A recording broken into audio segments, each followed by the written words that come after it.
Darkcast Network. Welcome to the dark side of podcasts. 1 in 3 women and 1 in 4 men have experienced intimate partner violence. Are you one of them?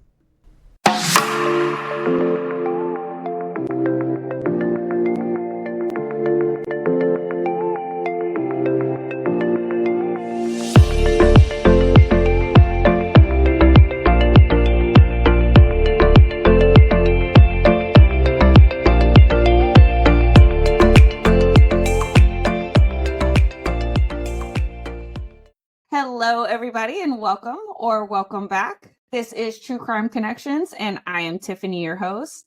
This week, we are talking about intimate partner violence and coming back to your true self. This week, joining us is Sarah Doucette, who is an author, advocate, podcast host, and survivor. So thank you so much, Sarah. Thank you for being here. Thank you. I'm so excited to chat. Yeah, me too. Seems like we had quite a bit in common. So I also have been through financial abuse and all that fun shit. So I don't know where you would like to start in your journey, but we're ready. Yeah, awesome. So let's start at the beginning. It was a dark and stormy night. No, I'm just kidding. So I wrote a book. I'm an author, published author, which is just crazy to think about because I just wrote my own story. And I felt like for me, it was time to kind of stop hiding and being afraid of what people were going to think of me because, all of this stuff happened. One of the things that I hate is that when women specifically start talking, being victims of intimate partner violence, being tricked by someone, they always preface the conversation by, I'm a very smart person. And I think that it's so important that more people start talking because I don't care. You could be the most genius person on the planet. And someone who is a professional manipulator can get their claws into you.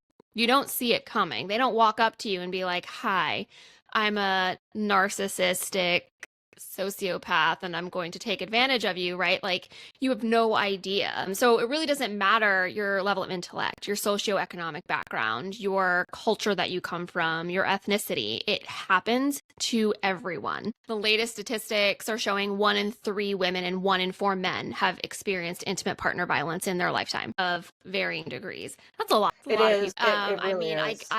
That means that you could stand in a crowd and 1 in 3 of the women in that crowd have a similar lived experience as you.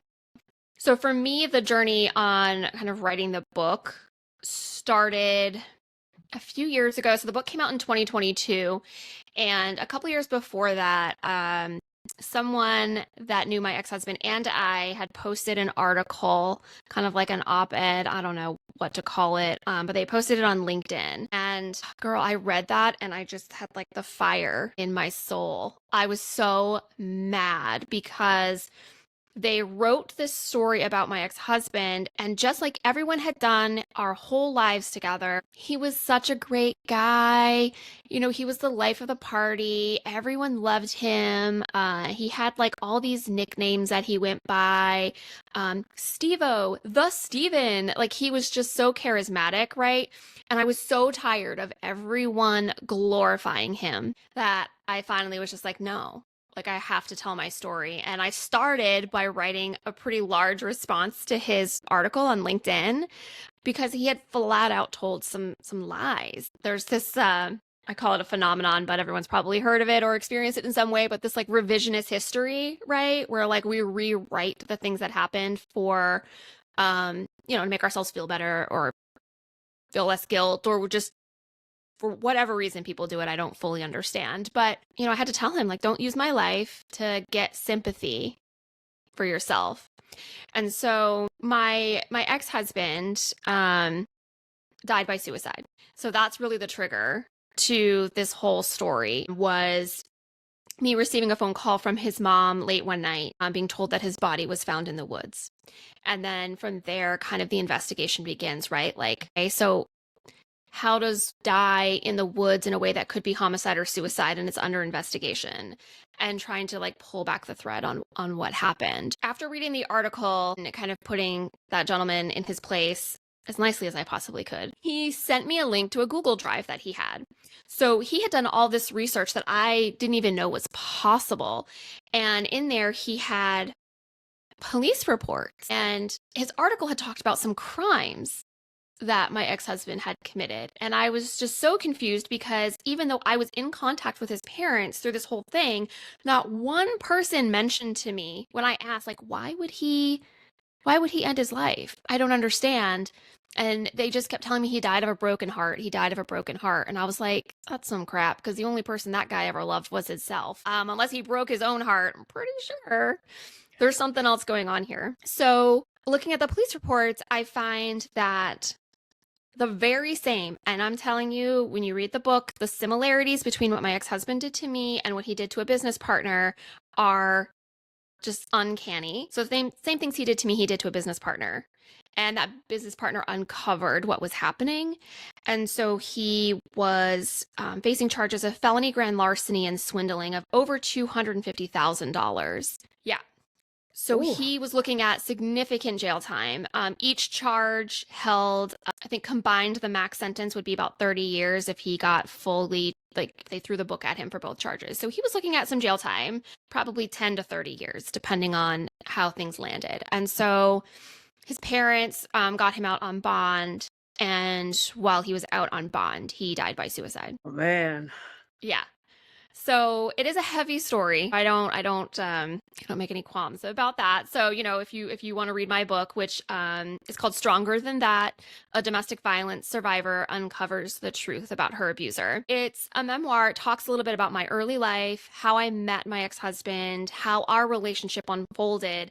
And then when I get to the point where I'm finding out about his crimes, I take you with me as I investigate the whole thing. So I get copies of the police reports for both his crimes and his death. I interviewed the business partner that he defrauded. That's a really interesting conversation because rightfully so, that man was angry. And of course never got restitution, right? Because he died by suicide before anything could go further. It could go to trial. I spoke with one of his best friends at the time of all of his crimes. I also spoke with the woman that he had an affair with during our marriage. And that was a good one too. And then I also had an interview, pseudo interview. She wouldn't speak to me on the phone, but we talked on Facebook with the girl that he was in a relationship with at the time of his arrest and his suicide. Oh, wow. So, yeah, so there's some really, really interesting conversations that go on in this book. And then you need to add like PI to your resume here, girl. Like, right? I love it. No, and it's so funny because like one of my like proud moments, I don't know what to call it.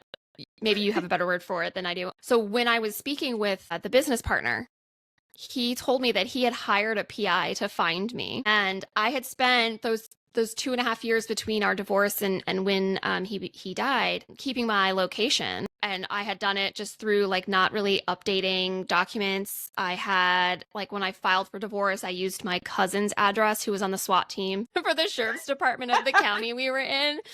So like if I was like, show up at his house, see what happens. And yeah. And then, when I moved back to my home state of Maine, as I was in Florida when I was married and the divorce happened, I used my parents' address. I just never used the right addresses. And apparently that worked really well because this PI never found me. The business partner could tell me my dad's name. He knew where my dad worked, all of this stuff. But he was like, well, I never found you. It wasn't until I reached out and found him. And he was like desperate to talk to me. He was just like, I have been looking for you for years. And I was like, oh, okay.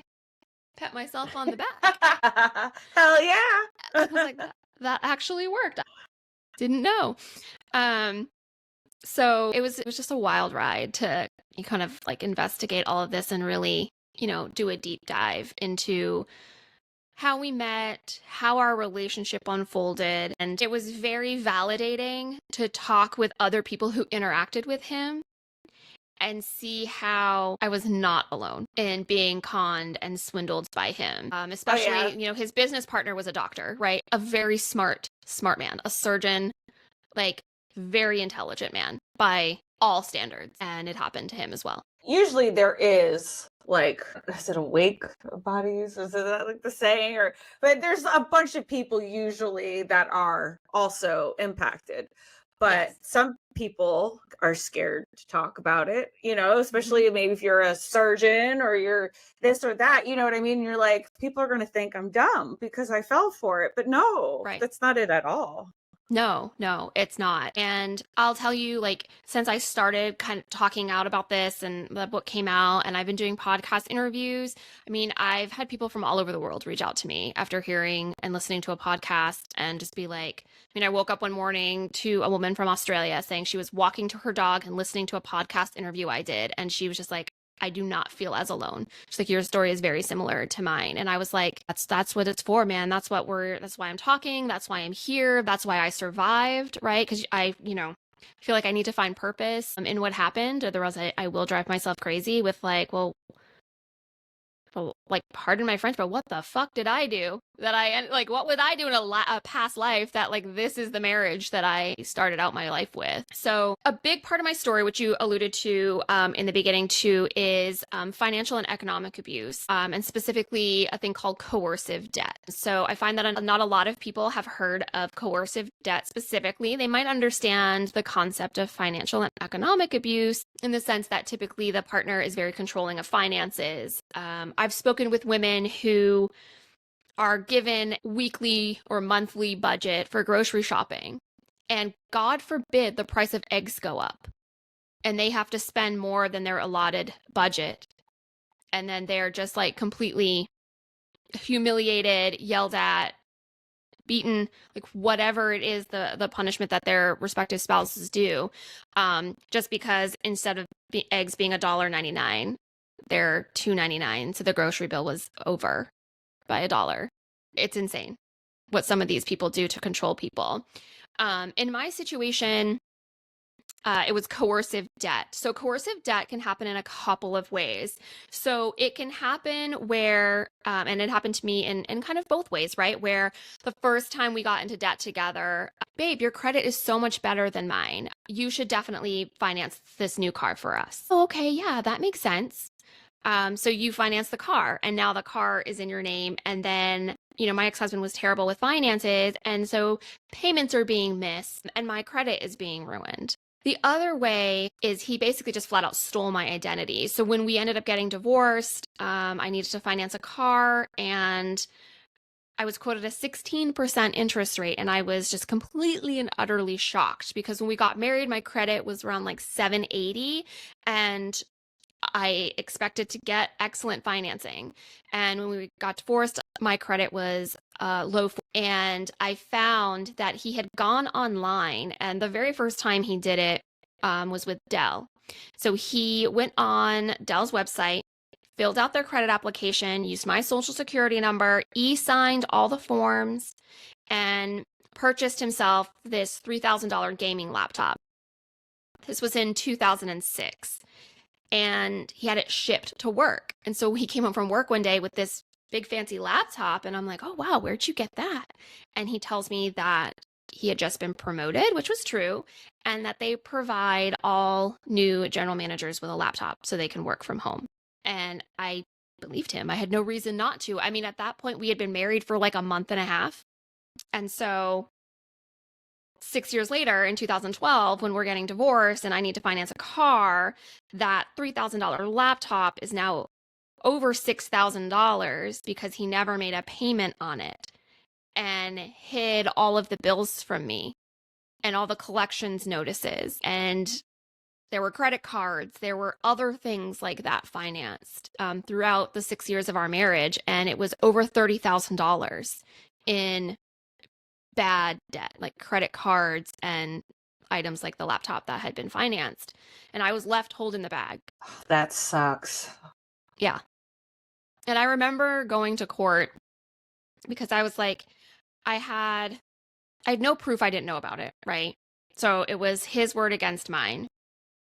I was just like, all right, well, I'm just going to ask for 50% of the marital debts in the divorce papers because I feel like I can get that without fighting. Like everyone knows when you get divorced, it's 50-50. So I filled out the divorce papers, I filed them. And when I got to court that day, my ex-husband didn't show up.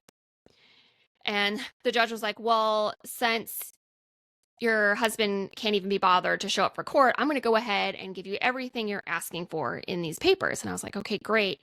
And then he was a very lovely judge. And he just looked at me, and I just remember him saying to me, however, unless he just pays you this out of the kindness of his heart, you are still going to have to sue him to get this. And I was just like, well, shit. I didn't have money to pay for an attorney. They wanted a $4,000 retainer. My ex-husband had drained all of my bank accounts. I was homeless and living in my car. Like, I'm not gonna be able to sue him either. I mean, I was my own attorney. I basically, I was in Florida at the time, and you can just download the papers off of the clerk's website. And so I downloaded the papers, filled them all out myself, went down to the courthouse, filed them, paid it's like $200 and something to file the paperwork. And then I drove them down to the sheriff's office to have him served. He waited 30 days. He didn't respond to the divorce papers. So he had 30 days to either agree or contest, and he didn't. So I went back online and downloaded the forms for to file a motion for default, brought that back down to the clerk's office and filed that. And then there was another small fee in order to get on the docket for the divorce hearing.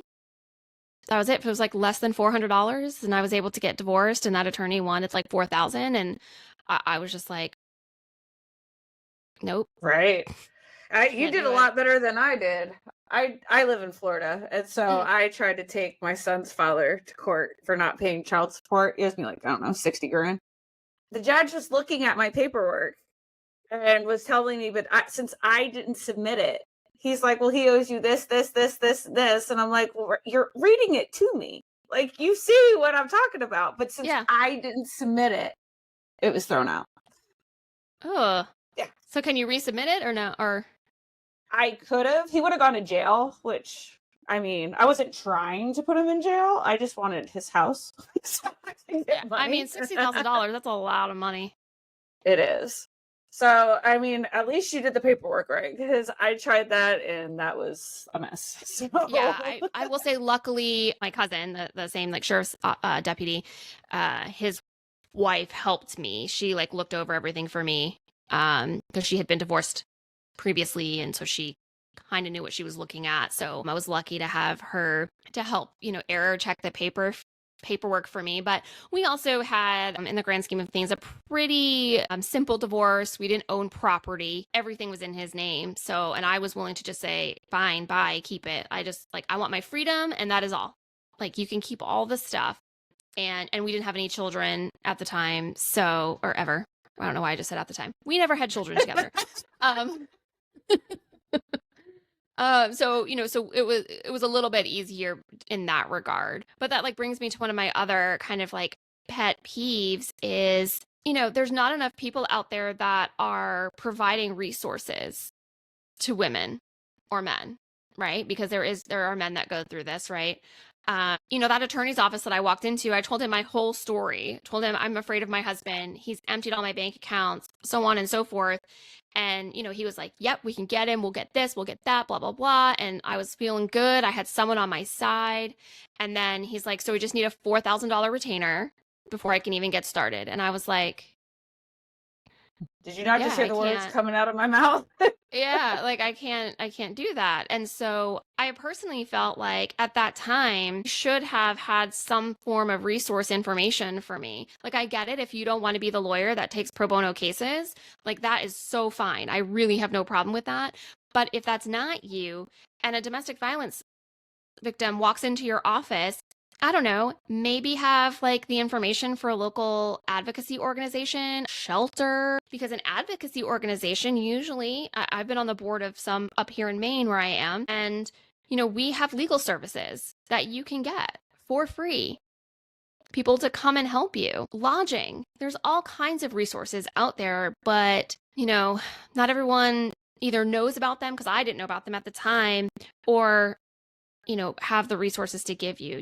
I would love to see every divorce attorney's office have pamphlets for, listen, I can't help you. It's not in my business model, whatever, to do pro bono work. However, you can call New Hope for Women. you can call the Maine Coalition Against Domestic Violence. They have resources for you, and they can get you connected. Yeah, I would love to see something like that happen. We need it because it's important. This goes on in so many households, and it's time. I always feel like the perpetrators, they always have more, like, not respect, but they get more handed to them than the actual victims do, or Because they're survivors. master manipulators. Like, that's their full-time job in their heads, right? Is how can they manipulate people? How can they make you believe them? We're going through a situation here in my home state right now that we had a judge reduce bail for a domestic violence perpetrator because he couldn't get a defense attorney appointed to him soon enough. And she felt like it was against his rights to be held for, I think it had been like 10 days or something like that. And so he came to court twice and didn't have a defense attorney either time. And so the first time she reduced his bail from $25,000 to $5,000. He still couldn't afford it. So then the next time he came in, she reduced it to $1,500 and house arrest. And he paid the $1,500. Within 2 days, he was at his victim's house. And he killed her boyfriend that was there trying to protect her. She was able to escape. He then burnt her house down and then burnt a neighbor's house down and then had a whole standoff with the police. And eventually, right now, it's under investigation of whether it was an officer, like, died by suicide by cop or suicide on his own. They're not sure yet. But he died by a gunshot wound. So now we have two people in the neighborhood whose families, whose homes are gone. The woman was traumatized all over again. Her boyfriend is dead. There's like, and whether he died by gunshot or in the house fire, they're not sure yet. A whole neighborhood was put on lockdown. By the way, we just survived a mass shooting in October, so our community is already hurt. And it was all because this one judge decided to reduce his bail, even though the parole officers, the prosecutors were telling her that this is a bad guy. He has so many charges against him. Starting back in 2010, 2011, he was jailed for stabbing a partner in the chest and then also stabbing a Good Samaritan who tried to stop him. And he only served a fraction of his sentence for that. So it's just like victims do not get enough protection. We were more concerned with protecting his Sixth Amendment rights to having counsel there than we were about this woman. And he would have gotten counsel. It might have just taken a few more days. But those 2 to 4 weeks after a survivor leaves, those are the most dangerous times for them, right? Your perpetrator, he's losing control. And they'll do whatever they can to gain that control back. And we see this exactly here. He went back to kill her. He obviously had intent to kill. He had no problem, killing the man that was there with her. That is so sad. And that could have been prevented. And I've talked about this in so many of my episodes that I feel like these judges need to be held accountable for what they did. Yeah. And also I asked the question earlier this week. There was there's been some articles posted and, the question being, is there enough education? Like, I understand that judges are highly educated, right? They're lawyers in their, before they became a judge, and they have all kinds of education on the law, on legislation and things like that. So they know how to interpret it. However, does this lawyer have any clue about domestic violence statistics? Have you looked to see the stats on when someone is murdered by their ex-partner? I just wonder if there's enough knowledge and education to them on those statistics, right? Because what she did in reducing the bail, she didn't have to do. Legally, she didn't have to do it.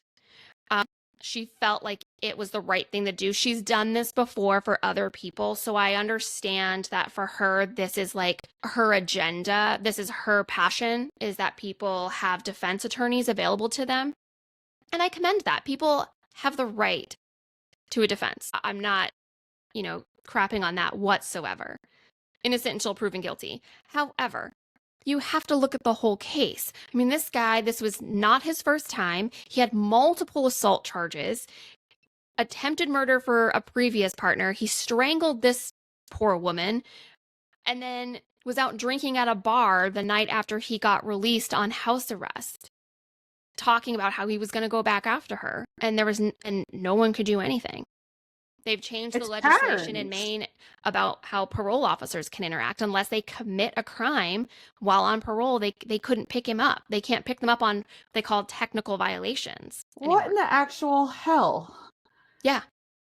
Because a former parole officer that I was talking to was like, normally if that had been one of my people, I'd have gone and picked him up and just, held him overnight, let him sober up, and you would have avoided a whole situation, but they couldn't. It was 1 a.m. and this guy's out drinking, and then he left the bar and went right over there. It's a problem. That is yeah, it's a huge problem.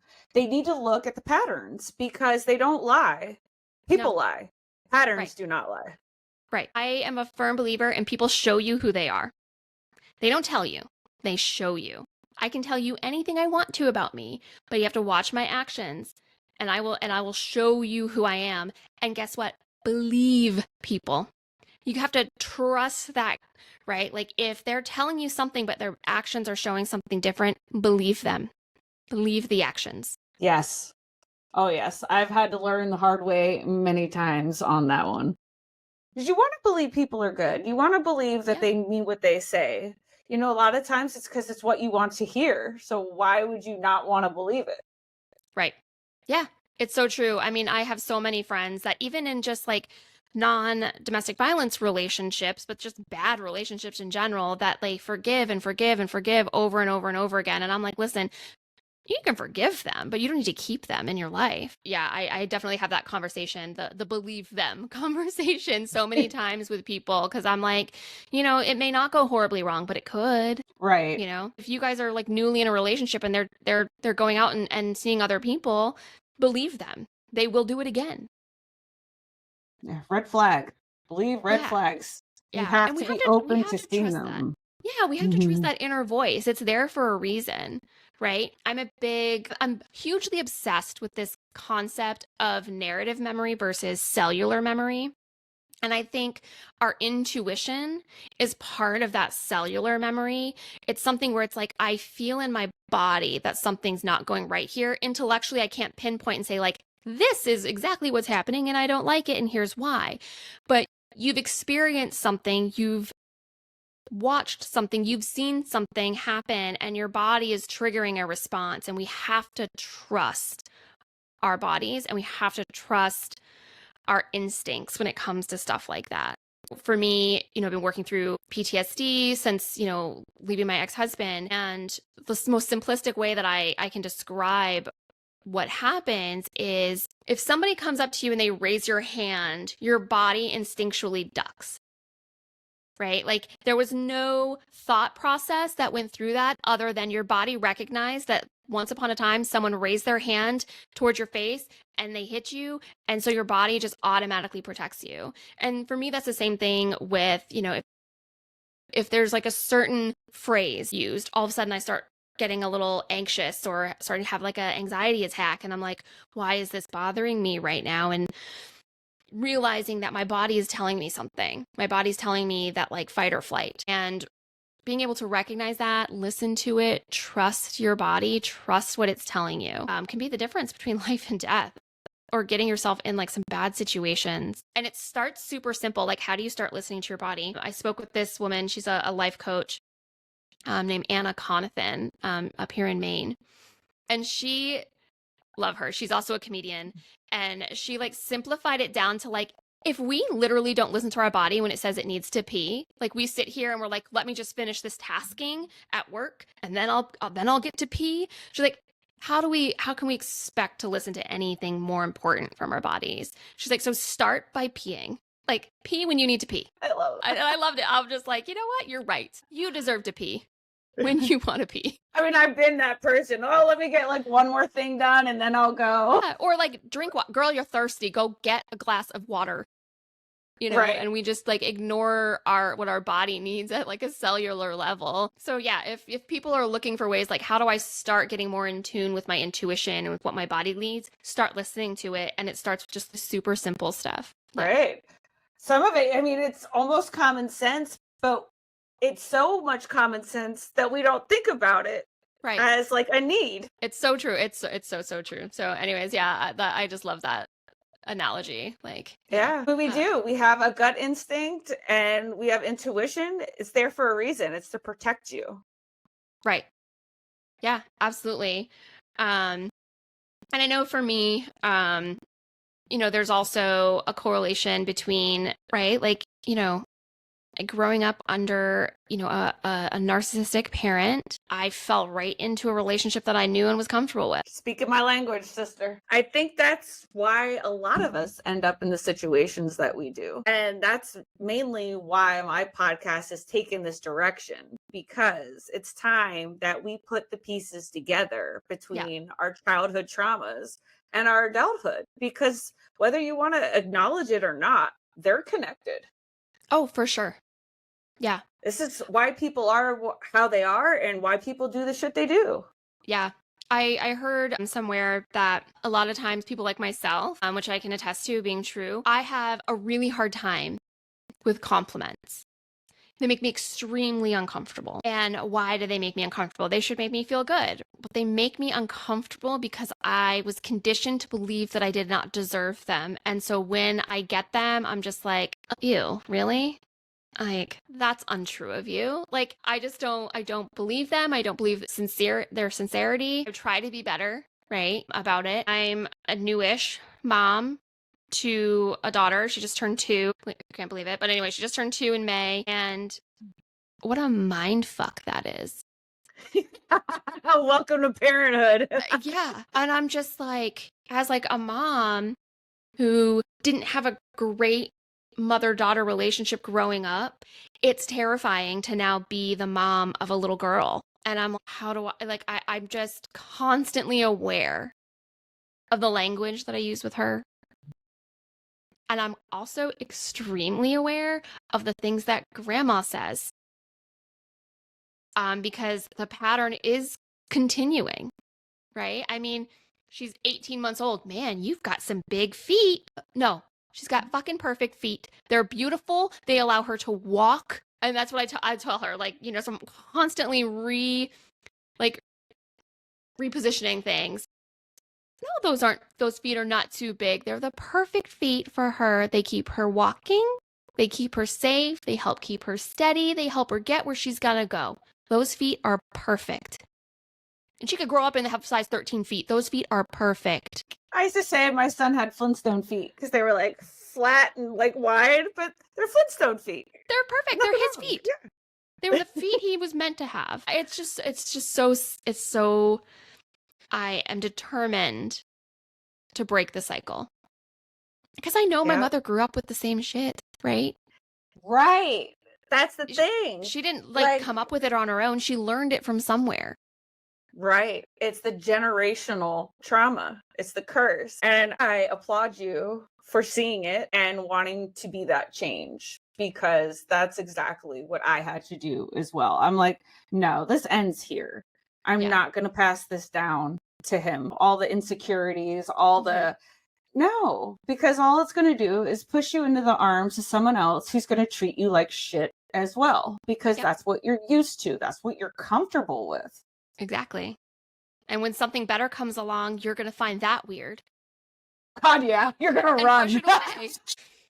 Yeah. So it's definitely, break the cycle, make better choices, listen to your gut, listen to your intuition, and, work on having better conversations with yourself.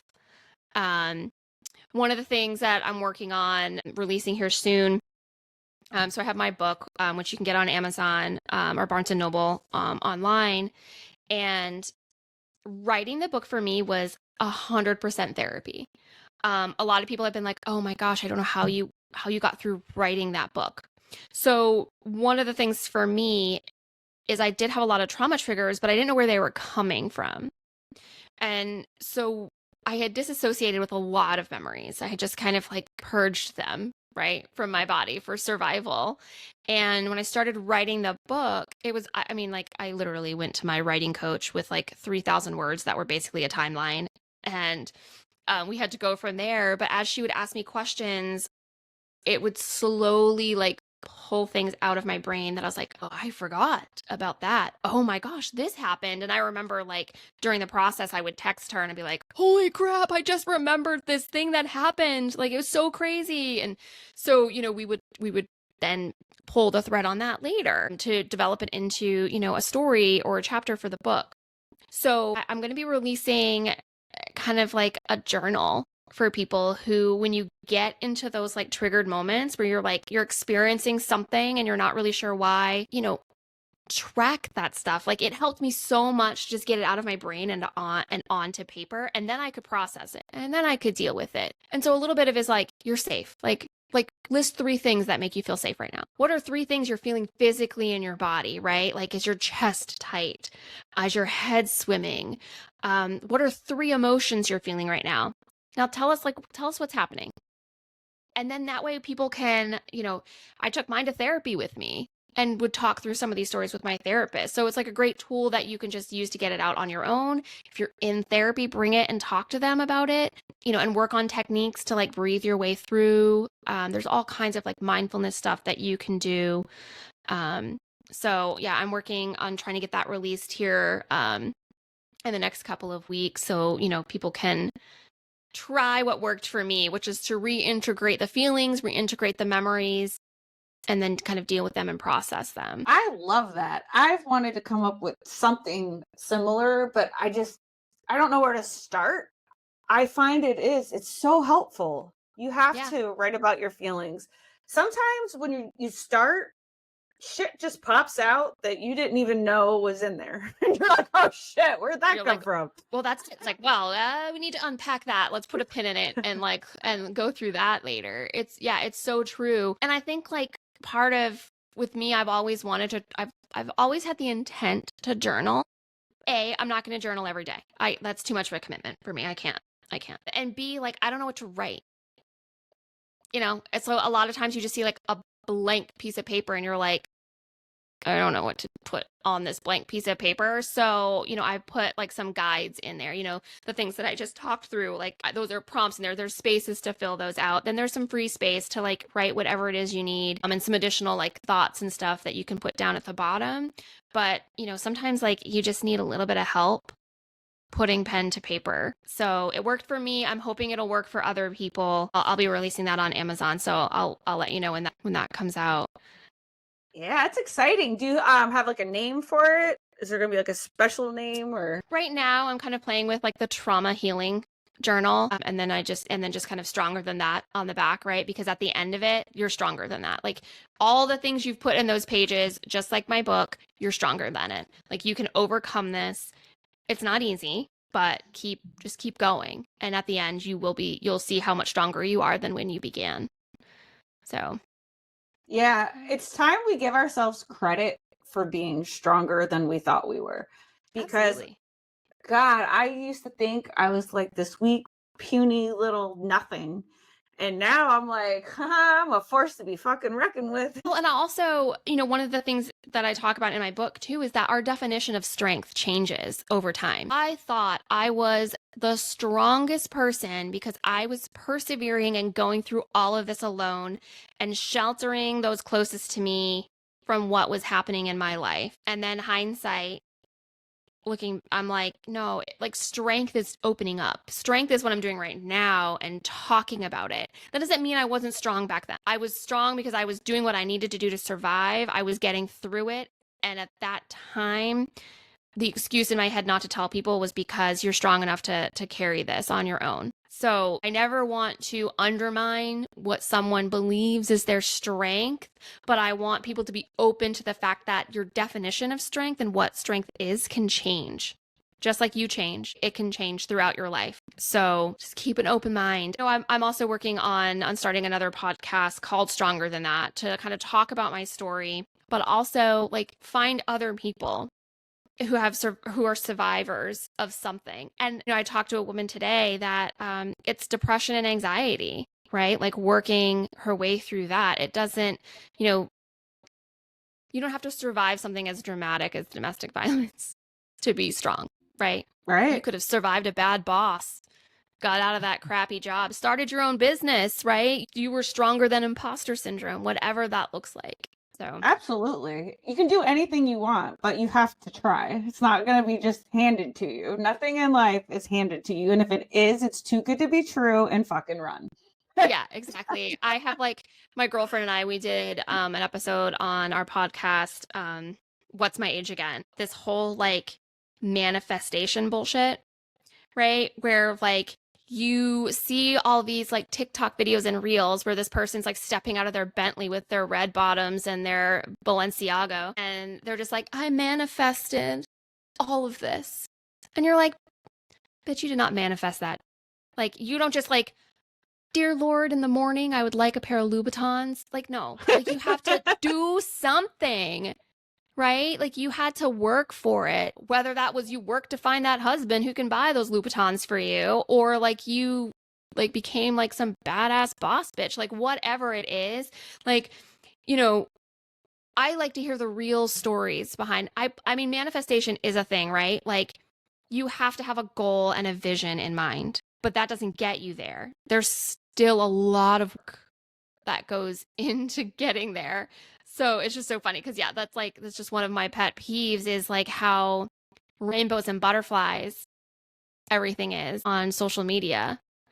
How we've got people on social media posting about their ridiculous amounts of wealth. And then you at home look at that and you're like, I am busting my ass every day and I don't have any of those things. I can barely afford a house, can barely afford my rent, but I'm working hard every day. And then we wonder why people have increased amount of anxiety and depression and die by suicide every day, right? Because we are comparing ourselves to things that just are not truth. Right. I mean, shit, those pumps might have been like a loan.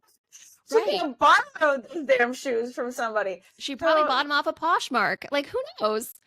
Well, right. And that's the thing. People do. They do that a lot. I used to do that. I don't do that anymore because I'm going to find what is meant for me. And all these people, they're selling fairy tales. A lot of Yeah. it's fake.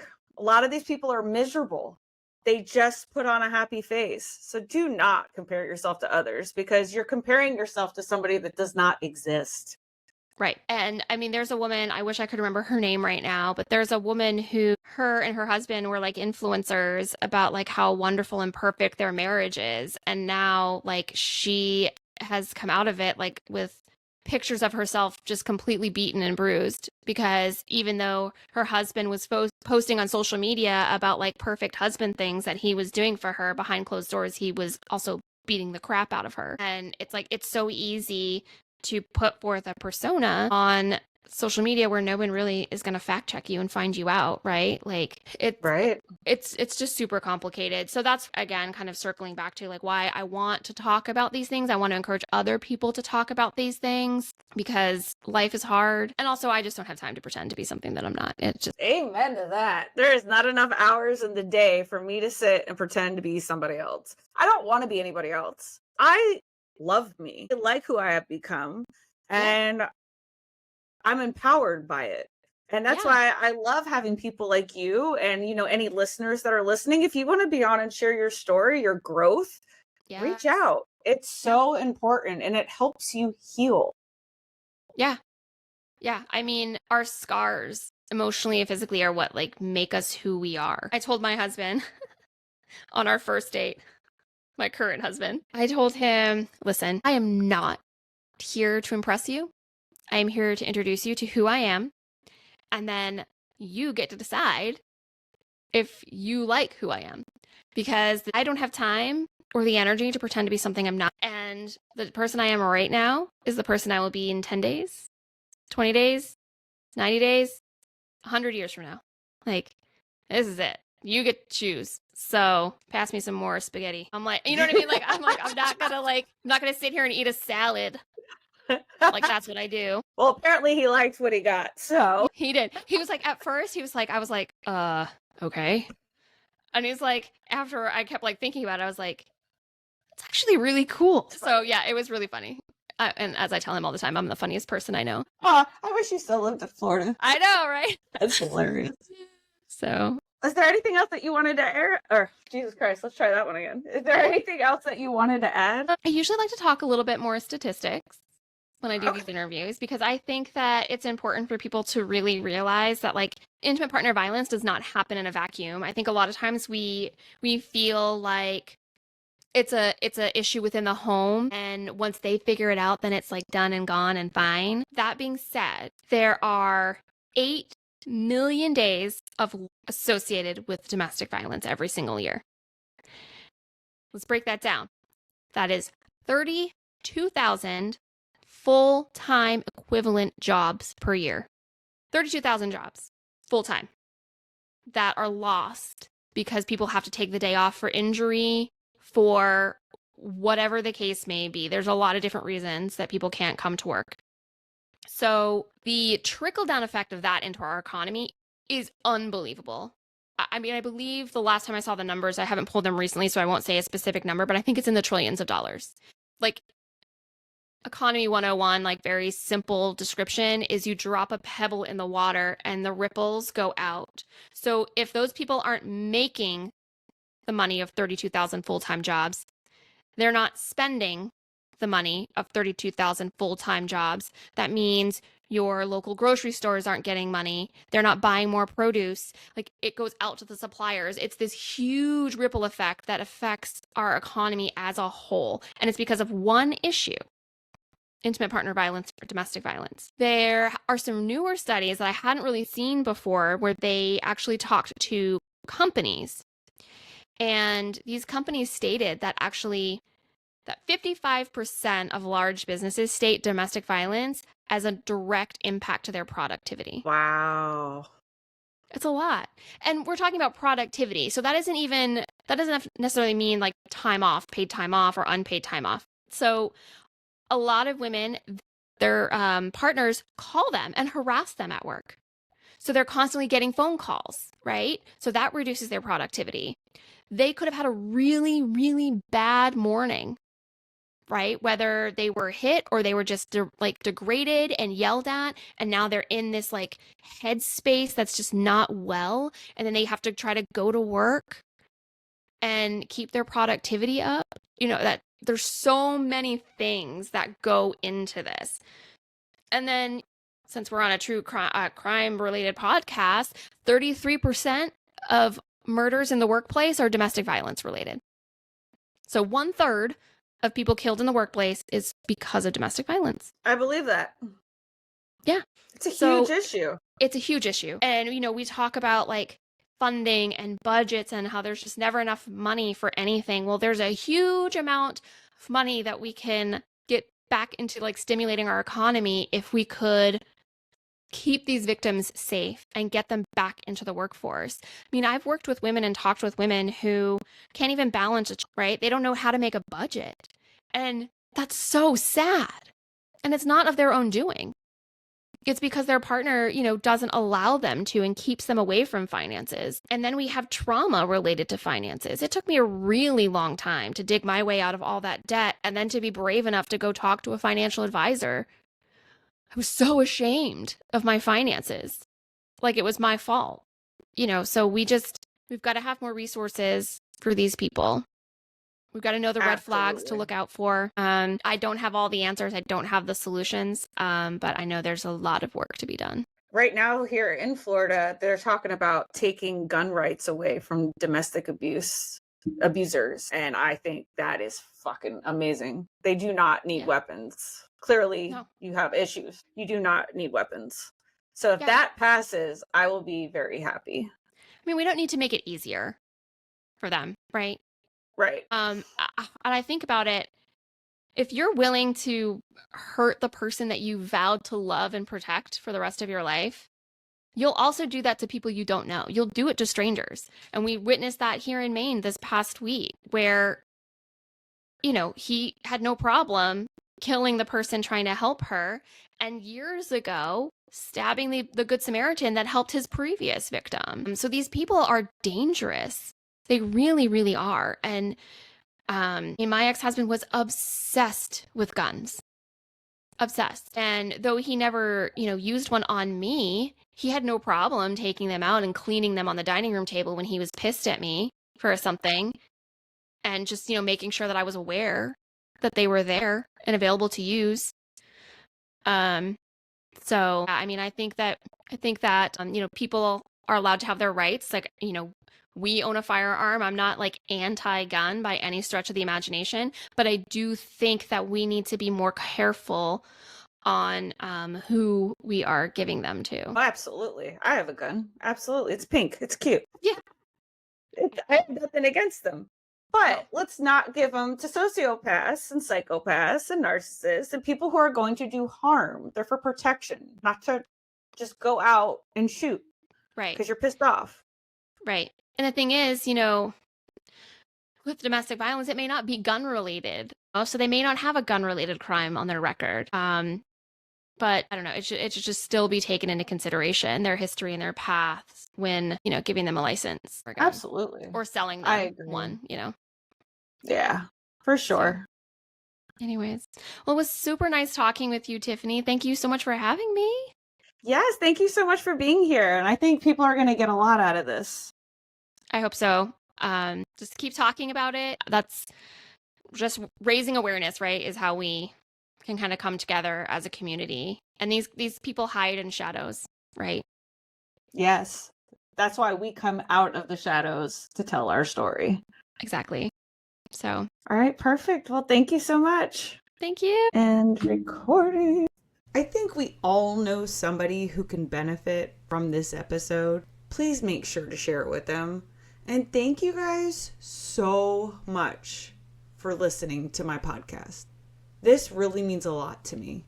If one of my episodes has helped you in any way, I would really like to know. It's important for me to know that the work that I'm doing is actually helping people. If you want more of me, make sure to subscribe to my YouTube channel and follow me on Instagram and TikTok. If you or anyone you know is in need of national hotlines, please go to truecrimeconnections.com. I have all the phone numbers there listed for anything that you could possibly imagine. All right, my Renowned Roots community, keep building hope and gaining strength. Until next time.